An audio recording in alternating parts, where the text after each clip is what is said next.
Friends, welcome to V family creations. நீங்கள் எல்லோரும் நல்லா இருக்கிறீங்களா? நானும் நல்லா இருக்கிறேன். நீங்களும் நல்லா இருக்கணும். இன்றைக்கி வாழைப்பூ வடை செய்யலாம். முதல்ல பச்சை மிளகாய் கொஞ்சம் போட்டுக்கலாம். பச்சை மிளகாய் போட்டு பாருங்கள், பருப்பு பாருங்கள் ஊற வச்சுருக்கேன். ஒரு 1.5 மணி நேரம் ஆச்சு பாருங்கள். இந்த பருப்பு இப்படி பண்ணால் இந்த அளவு இருந்தால் போதும். இன்னும் கொஞ்சம் முன்னாடி எடுத்திருந்தால் கூட செஞ்சால் போதும். இது இப்போ இதுக்கு இப்போ நான் இதை அரைச்சிட்டு கூட இதை போட்டு அரைச்சி எடுத்துகிட்டு வந்து காமிக்கிறேன். பாருங்கள் எப்படி இருக்குது பாருங்கள். சுத்தமாக தண்ணியாக ஊற்றலை நான். இப்போ இந்த பச்சை மிளகாய் போட்டு அதில் வர தண்ணி, இந்த பருப்பு ஆறுனது அதை செஞ்ச தண்ணி தான். ஏன்னா ஜாஸ்தி ஊற்றிங்கன்னா அப்புறம் வடை சொதன்னு போயிடும். இப்போ பாருங்கள், வாழைப்பூவு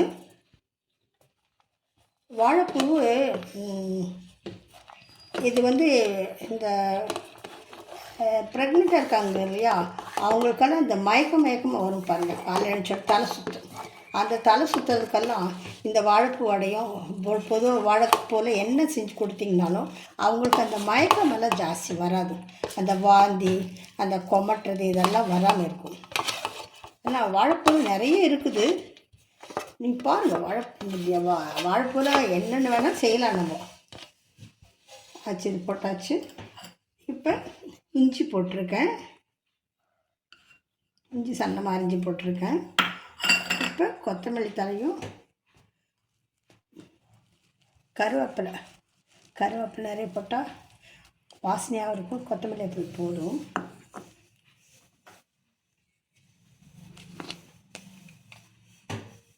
சீரகப்பொடி கொஞ்சம் போட்டுக்கலாம்.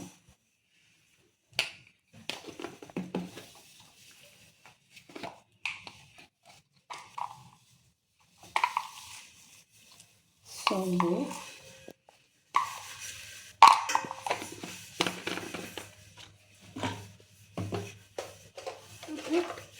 இதுக்கு தேவையான உப்பு போட்டுக்கலாம். உப்பு,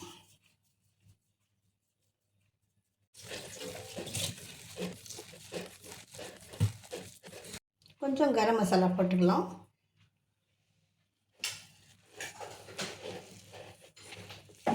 பாருங்கள் எவ்வளோ பொலன்னு இருக்குது பாருங்கள். பசிஞ்சு வச்சது தண்ணி விடாமல். அது மாதிரி நீங்கள் 1.5 மணி நேரத்துக்கு மேலே ஊற வைக்காதீங்க கடலைப்பருப்பு. அப்போ உங்களுக்கு அந்த தண்ணி சொலன்னு வராது. வடையும் நல்லா கிறிஸ்பியாக நல்லாயிருக்கும். ஆச்சு, இப்போ இது உருண்டை பண்ணி வச்சிடலாம். உருண்டை பண்ணி வச்சுட்டு வடை போடலாம்.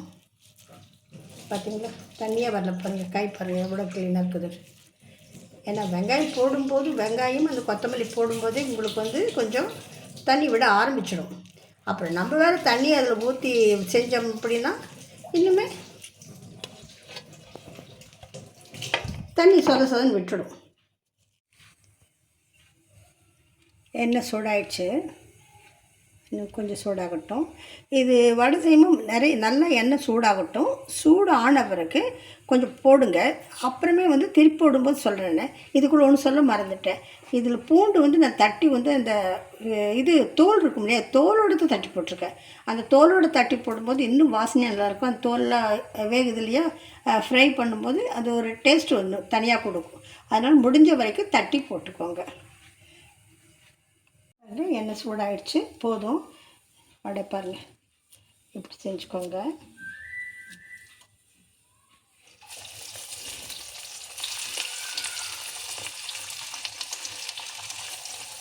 ஒன்றா போடுங்க. டக்குன்னு போட்டிங்கன்னா எல்லாம் ஒட்டிடுச்சுன்னா அப்புறம் எல்லாம் பிஞ்சிட்டு வந்துடும்.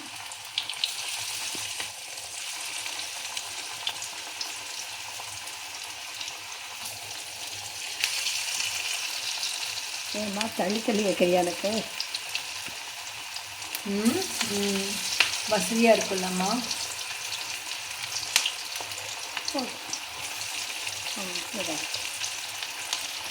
இப்படி லைட்டாக தெரிஞ்சுக்கோங்க வேணும்னா. நான் எப்பவுமே இந்த வேலை பண்ணுவேன். நான் செய்யும்போது பார்த்து உஷாராக செய்யுங்க. ஏன்னா திடீர்னு எண்ணெய் அப்படியே தெரிக்கும். இல்லை நம்ம மேலேயே கூட கொஞ்சம் கொட்டரை கூட வழி இருக்குது ஏமாந்தோம்னா.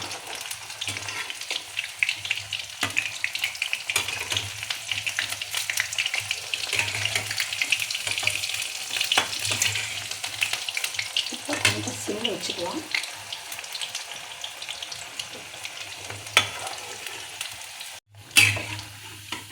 வடை எடுத்துடலாம்.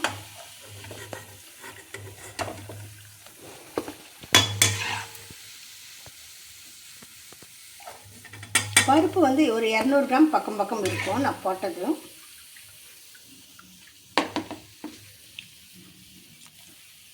முடிஞ்சிடுச்சு. இந்த வாழைப்பூ செய்யும்போது எதுவும் சொல்ல மறந்துட்டேன். உங்களுக்கு வயிற்றில் புண்ணு இருக்கு இல்லையா, அல்சரெல்லாம் இருக்கும் பாருங்கள். அல்சரெல்லாம் இருக்கவங்க கூட இது சாப்பிட்டாங்க அப்படின்னா அந்த புண்ணு கூட குணமாகும். இன்னும் நிறைய மெடிசின் இருக்குது அந்த வாழைப்பூவில். வாழை இலை சாப்பிட்டா உடம்புக்கு நல்லது. உடம்புக்குள்ள நம்ம எங்கே இருக்கலாம்னு சொல்லுவாங்க. தினம் சாப்பிட்டோம்னா அந்த இது போகும்போது அதில் இருக்க இதுக்கு என்ன சொல்லுவாங்க, அதுக்கு என்னமோ அந்த க்ரீனிஷ் வர்றதுக்கு என்னமோ சொல்லுவாங்க, பேர் வர குளோரோபிளாஸ்ட். வாழை இலையில் சாப்பிட்டோம். இந்த சாப்பாடு சுட சுட போடுறோம் இல்லையா, அப்போ லைட்டாக பாருங்கள் அந்த கலர் சேஞ்ச் ஆகும். அதில் குளோரோஃபில் இருக்கு இல்லையா, அந்த இது அதுக்கு என்னமோ சொல்லுவாங்க. என்ன கண்ணா அதுக்கு அந்த பச்சை கலர் வர்றதுக்கு? குளோரோபிளாஸ்ட். குளோரோபிளாஸ்டா? அது எனக்கு வரல கண்ணா. அது கூட வயிறு போகும்போது உடம்புக்கு நல்லது, எங்கே இருக்கலாம். அதே போல் வாழைப்பூவும் சரி, வாழைத்தண்டும் சரி, வாழை இதுவும் காய்கறி எல்லாமே உங்களுக்கு நல்லது. நம்ம நாட்டு காய் அவ்வளோ நல்லது எல்லாமே. ஒரு காய் ஒன்று சாப்பிட்டு பார்க்கலாமா?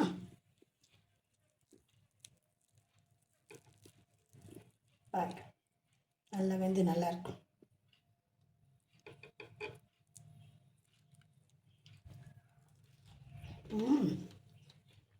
செம ருசி.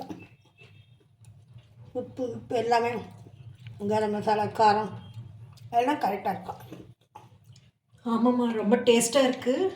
டேஸ்ட்டாக இருக்கும். சப்போர்ட் பண்ணுங்கள் வீவர்ஸ். சப்போர்ட் பண்ணிங்கன்னா தான் என்னால் முன்னுக்கு வர முடியும். முன்னுக்குன்னா நிறைய வீடியோலாம் நான் போட்டு காமிக்க முடியும் உங்களுக்கு. ப்ளீஸ் சப்போர்ட் பண்ணுங்கள். சப்போர்ட் பண்ணிவிட்டு சப்ஸ்கிரைப் பண்ணுங்கள். உங்கள் சப்போர்ட்டெல்லாம் எங்களுக்கு வேணும். தேங்க்யூ ஃபார் வாட்சிங். Take care. God bless you to all. எல்லோரும் யார் யார் ஃபஸ்ட் பார்க்குறீங்களோ சப்ஸ்கிரைப் பண்ணுங்கள், ஃபீட்பேக்கும் அனுப்புங்க, ஷேர் பண்ணுங்கள், லைக் பண்ணுங்கள்.